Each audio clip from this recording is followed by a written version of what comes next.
The woman had been screaming for 11 minutes straight. Kay knew because she'd been watching the clock above the nurse's station, the way she always did when she was deciding whether to get involved. 11 minutes of, "Do you know who my husband is?" Directed at Nurse Park, 23 years old, 4 months into her first hospital job, and now visibly shaking behind the reception desk. "Ma'am, I understand your frustration. You understand nothing." The woman's voice cut across the entire waiting room. Designer coat, diamond earrings the size of small planets, and a fury that had nothing to do with wait times and everything to do with power.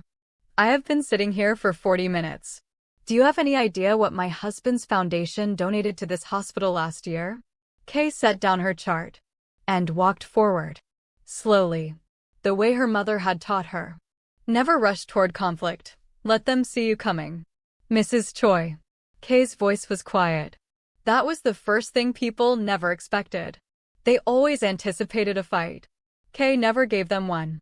"I'll take it from here." The woman turned. She looked Kay up and down the way certain people did the full scan, top to bottom, measuring and dismissing in one motion. "And who are you?" "I'm the charge nurse." Kay folded her hands in front of her. "And I need you to hear me very clearly right now, because I'm only going to say this once. Your husband's foundation is deeply appreciated. It helped us purchase 2 new ventilators last spring. Those ventilators have saved 9 lives since then." She paused. "But those ventilators do not give you a faster heartbeat. They do not move you up the triage list. And they do not give you the right to terrorize my staff." The waiting room had gone completely silent.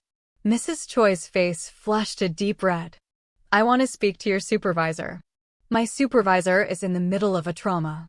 When she's done saving someone's life, I'll let her know you asked." Kay tilted her head. "Now, you can sit down and wait your turn like every other person in this room, or you can leave and seek treatment at another facility. But what you will not do," her voice dropped just slightly, just enough, "is speak to my nurses like that again. Are we clear?" The silence stretched 5 full seconds. Mrs. Choi sat down. Nurse Park exhaled so hard she nearly fell forward. Kay turned, gave her one firm nod, "You're fine, keep moving," and walked back toward the corridor. Kay turned to leave, already done with it. And that's when the night stopped being normal. And before you judge what's about to happen, just know this didn't start with a fight. It started with a nurse who refused to stay silent, in a room full of people who thought they were untouchable. So like, subscribe, and stay with me, because everything changes the moment those doors open. Kay was halfway to the trauma bay when the doors exploded open. Not the normal burst of an incoming gurney. This was different. This was the kind of entrance that changed the air pressure in a room. And everyone in that room felt it before they understood it. 6 men in black suits moving in tight formation, weapons visible at their hips, faces carved from something harder than stone. People scrambled. Someone screamed. A child started crying somewhere near the vending machines. And in the center of it all, being carried on a stretcher by 2 of those suited men, was an older Korean man. Expensive clothes soaked through with blood. Breathing, but barely. Behind the stretcher, controlling the entire energy of the group without saying a single word, was him. Kay had worked emergency medicine for 6 years. She had seen grief, rage, fear, denial, every version of what a person became when someone they loved was dying. But she had never seen anything quite like John Siwon. He was 34. Built like someone who had grown up carrying weight, not just physically, but in every sense of the word. Sharp jaw, dark eyes that moved constantly, cataloging everything in the room within seconds of entering it. The men around him watched his hands more than his face, which told Kay everything she needed to know about the kind of man he was. Right now, those hands were shaking. Just barely. Just enough that she noticed. "We need a doctor. Now." His voice came out low and controlled, but underneath it was something raw and barely leashed. "My father. He's been shot. 2 rounds, left side. It's been 20 minutes. Get the weapons out of my ER." Kay was already moving toward the stretcher, already assessing entry wound, exit wound, blood pressure by the color of the man's lips, airway by the sound of his breathing. All of you. Weapons down or weapons out. I don't care which. These men stay. I'm not negotiating with you. She looked up from the stretcher and met his eyes directly. She felt the full weight of what he was. She wasn't naive. The suits alone told a story, and the way every person in that lobby had cleared a path said the rest. She felt it, and she held his gaze anyway. You have two options, Kay said. Put the weapons away, and I save your father. Or keep arguing, and watch him die right here. She pressed 2 fingers to the older man's wrist. His blood pressure is dropping. You have about 30 seconds to decide. Something moved across Siwon's face. Not anger. Something more complicated than anger. He raised one hand. A single gesture. 6 weapons disappeared. Good. Kay was already moving. Let's go. What happened in the next 40 minutes, John Siwon would never fully be able to explain to anyone who asked. He stood on the other side of the trauma bay glass and watched a 28-year-old nurse take command of a room full of doctors and residents the way he took command of a boardroom. Quietly. Completely. Without a single wasted word or movement. She called for equipment before the doctors finished asking for it. She moved around the table like she already knew where everyone was going to be. When one of the residents started to panic, visible even through the glass, hands fumbling, voice climbing, she said 2 words to him and his hands steadied. Siwon had spent his entire life reading people. It was how he had survived. His father, John Haejin, had built their organization from nothing, started in the back corridors of Incheon with nothing but nerve and a ruthlessness that became legend, then expanded across borders until the John name meant something that made powerful men go quiet when they heard it. He had raised Siwon the same way he had built everything else, without softness, without shortcuts. By 26, Siwon had taken over operations. By 30, there was no one in their world who didn't know his name. He had negotiated with politicians and buried enemies and sat across tables from men twice his age who were twice as afraid of him as they led on. He had never once, in all of that, stood at a glass window and felt the entire world narrow down to a single person on the other side of it. Until now. Haejin had taken 2 bullets at a dinner that was supposed to be routine, a message from a rival faction that had been getting bolder for months. Siwon had stepped away from the table for 4 minutes. For minutes, and by the time he came back, the shots had been fired and his father was on the floor, and there was only one thought left in his head. Get him there alive. Now he stood at the glass, and somewhere underneath the fear and the fury, something he hadn't felt in years moved through him quietly. Calm. His second-in-command, Min Jae-ho, appeared at his shoulder. Boss. We should post men at the perimeter. If whoever did this followed. They didn't follow us. Siwon didn't move his eyes from the trauma bay. If they had, we'd already know. A pause. Who is she? Jae-ho followed his gaze. The nurse. Siwon said nothing, which was answer enough. I'll find out. Inside the trauma bay, Kay stepped back from the table, stripped her gloves, and looked at the monitor. Steady. Not strong yet, but steady. She said something to the lead doctor, who nodded, and then she looked up, directly through the glass, directly at Siwon, and gave him one single nod. He exhaled for the first time in 40 minutes. John Haejin was moved to a private room before midnight. Siwon had requested, which in his language meant arranged, and in his world meant demanded, the quietest floor in the hospital, a corner room, and round-the-clock monitoring.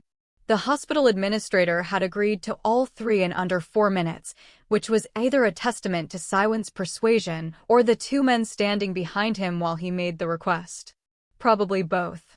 Kay finished her shift at 1 in the morning. She was pulling on her jacket at her locker when she turned around and found Siwon standing in the corridor outside the staff room. She stared at him. How did you get back here? I asked. You asked. She looked past him at the empty hallway, then back at him. Where's your security detail? Nearby. That's not an answer. No, he agreed. It isn't. He held out a paper bag. The smell hit her before she could process what was happening, her mother's recipe, her childhood. The specific combination of jollof rice and fried plantain from the one Ghanaian restaurant 3 neighborhoods over that she ordered from on her worst shifts and her best ones equally. You haven't eaten since before your shift started. Kay did not take the bag. How do you know what I eat? I pay attention. You've known me for 6 hours. 4, technically. You went on shift at 9. He set the bag down on the bench beside her without pushing it toward her, which she noticed. Not forcing. Just placing. My father is alive because of you. I don't take that lightly. She studied him for a long moment. The corridor was quiet, fluorescent and still, and up close he looked less like what he'd been in the lobby, less like a force of nature and more like a man who was exhausted and relieved and trying very hard not to show either. He's not out of the woods, she said finally. The next 48 hours matter. He needs rest, no stress, and absolutely no. She looked pointedly at the invisible army she knew was stationed somewhere on this floor. Work conversations. Something close to amusement crossed his face. I'll pass that along. You'll do more than pass it along. She picked up the bag.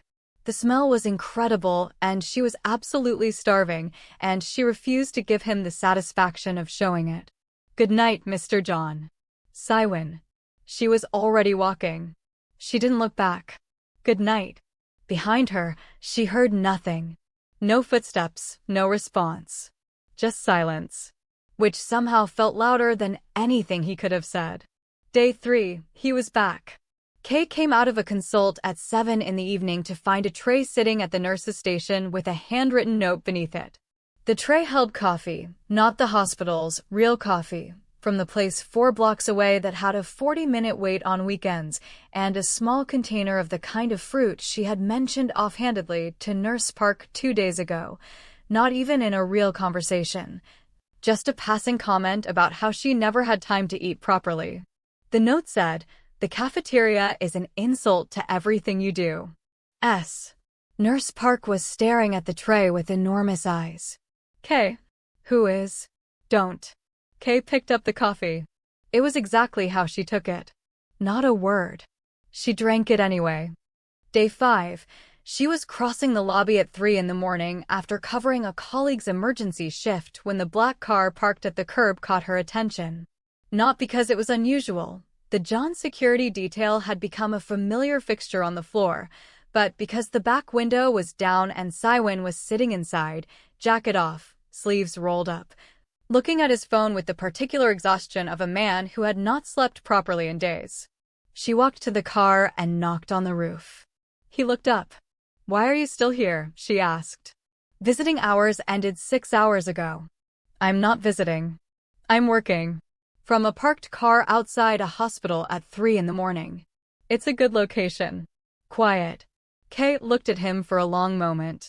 He looked back. There was something about the way he did that, not staring, not performing, just looking, like she was the most straightforward thing in a world full of complications, that she found deeply inconvenient.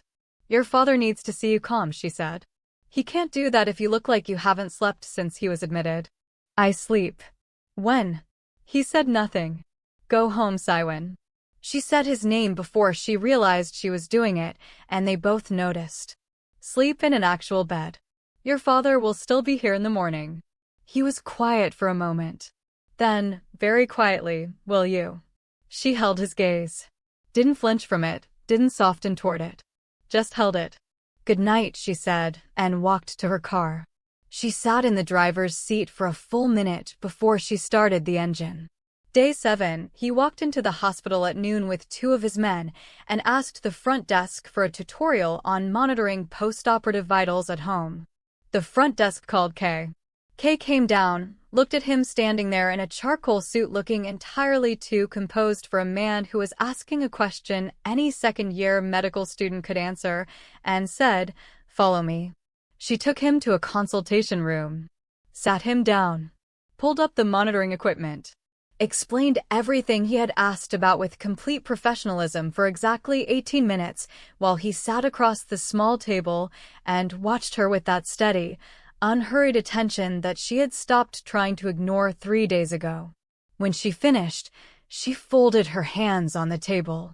You already know all of this. He didn't deny it. You could have asked any nurse on the floor. You could have asked the doctor directly. You could have had someone Google it. She tilted her head.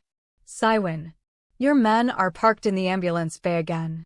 You're costing this hospital response time. His mouth curved. Just slightly. That rare, real thing she'd seen once before. I'll move them. And next time you want to see me, she said, standing, just say that.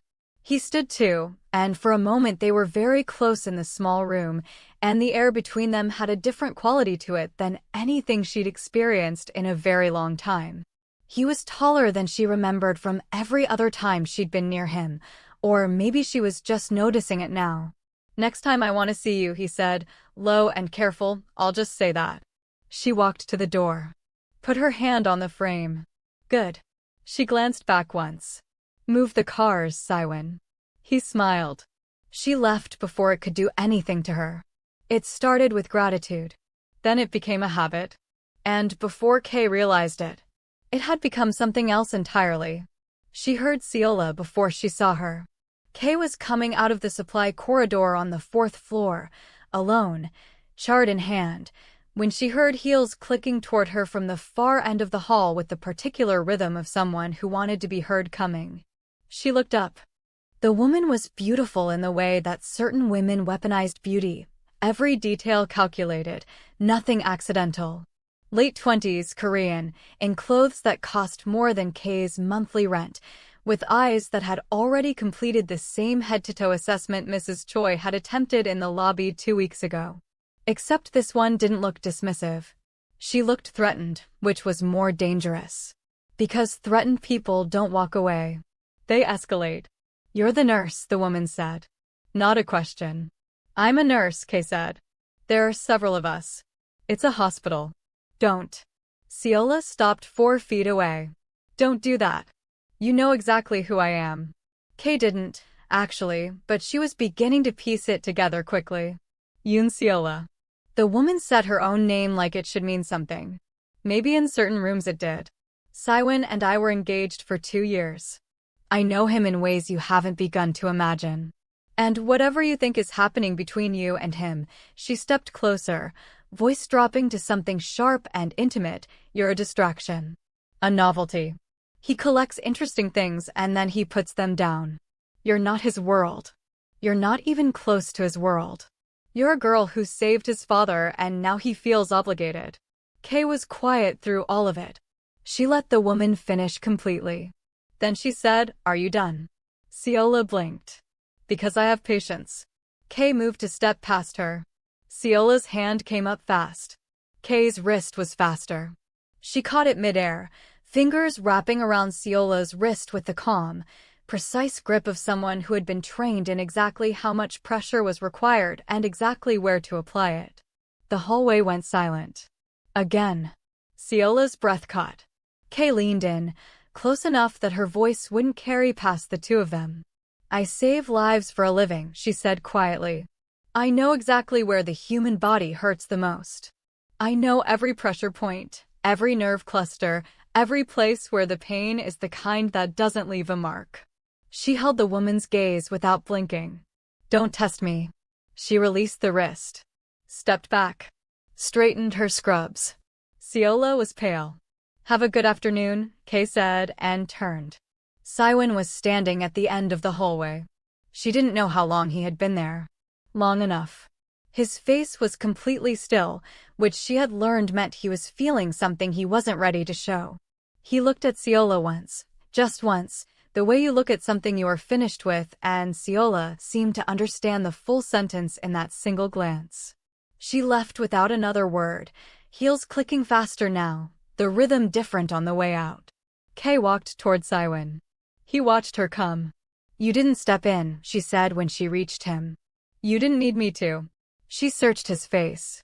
How long were you standing there? Long enough to know you didn't need me to, he said again. Then, quieter, Seola will not come near you again. I've already made that clear. I made it fairly clear myself. You did. Something moved in his eyes. You always do. They stood in the corridor, the hospital moving around them, announcements over intercoms, wheels on linoleum, the distant rhythm of a place built for emergencies. And between them, something quiet and undeniable that neither of them was pretending wasn't there anymore. I owe you an apology, he said. She raised an eyebrow. The ambulance bay. His mouth curved. My men moved today. She laughed. It surprised her, the realness of it, the way it came out before she could shape it into something more composed. It surprised him too. She could see it in the way he looked at her, like the laugh was something he wanted to hold on to. He found her 3 days later at the end of her shift, waiting by her car in the parking structure. No men. No car.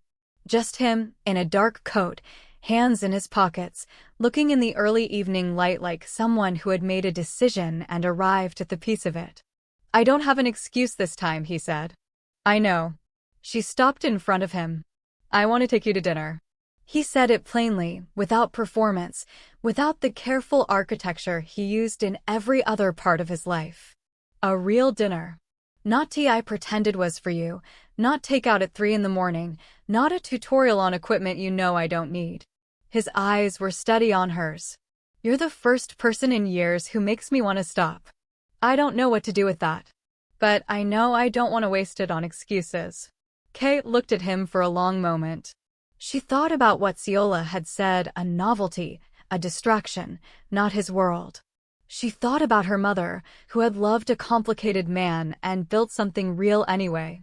She thought about the way Siwon had stood at the trauma bay glass for 40 minutes, alone, with shaking hands, and the way he looked at her through it like she was the only fixed point in his sky. Friday, she said. Something in his face broke open, quiet and warm, and entirely unlike the man who had walked into her ER with half an army behind him. Friday. Don't send a car. She unlocked her door. Pick me up yourself. I will. He stepped back to let her in. Kay. She paused. Thank you. His voice was low. Not for my father. For, he stopped. Started again. For seeing me. Not what I am. Me. She held his gaze for one long moment in the fading light of the parking structure, and the thing she felt in her chest was warm and certain and a little terrifying, and she decided, for the first time in a long time, to let it be all three. Friday, Siwon. She drove home. She was smiling before she made it out of the parking structure, and she didn't try to stop it. She was ready by 7. Black dress, her mother's gold earrings, the specific kind of calm that came not from certainty, but from choice, from deciding to step toward something instead of away from it. She went to her locker first to grab her keys. Inside, sitting on top of her jacket, was a small object she had never seen before. Tarnished silver. A medical pin, old, worn at the edges, the kind they gave nurses at graduation 20, 30 years ago. She picked it up and her hands stilled because she recognized the inscription on the back. She knew those initials. She had traced them as a child on the pin her mother kept on her dresser, the pin from her own graduation, the pin Kay had held at the funeral and then never seen again because it had been lost in the clearing of the house, and she had grieved it quietly for years. Her mother's pin. There was a note tucked beneath it. Small, folded once. She opened it. He isn't the only one who has been watching you. No signature. No name. Kay stood in the empty locker room for a long moment, the pin in her palm, the note in her other hand, the sounds of the hospital pressing in from outside the door. Her pulse didn't spike. That wasn't the problem. The problem was that it stayed perfectly steady. She looked at the pin again, then at the note. Then she folded the note carefully, placed it in her pocket, pinned her mother's pin to the inside of her jacket lapel where no one could see it, and walked out. Siwon's car was at the curb. Not a driver. Him, standing outside it, coat on, looking up when she came through the doors with the same focused attention he had given her that very first night through the trauma bay glass. His expression shifted when he saw her. Not performed appreciation. Something real and unguarded that he didn't bother to conceal. You look, he started.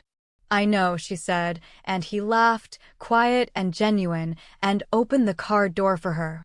She got in. He came around to the driver's side. The city moved past the windows, all light and motion, and between them was warmth and possibility, and the particular electricity of two people at the exact beginning of something. But in her pocket, the note sat still and cold.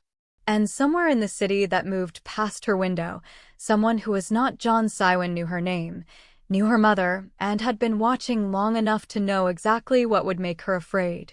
She looked at Siwon's profile, steady, present, real, and made the choice that her mother had always told her was the bravest one. She let herself be here. Fully here, in this car, at this beginning, with this man. The rest could wait until tomorrow. Tonight was theirs. And here's the thing, Kay still got into that car. Not because she wasn't afraid, but because she chose not to be. If this pulled you in, like and subscribe, because stories like this only get deeper. But tell me honestly, if you found that note waiting for you, would you still go on that date?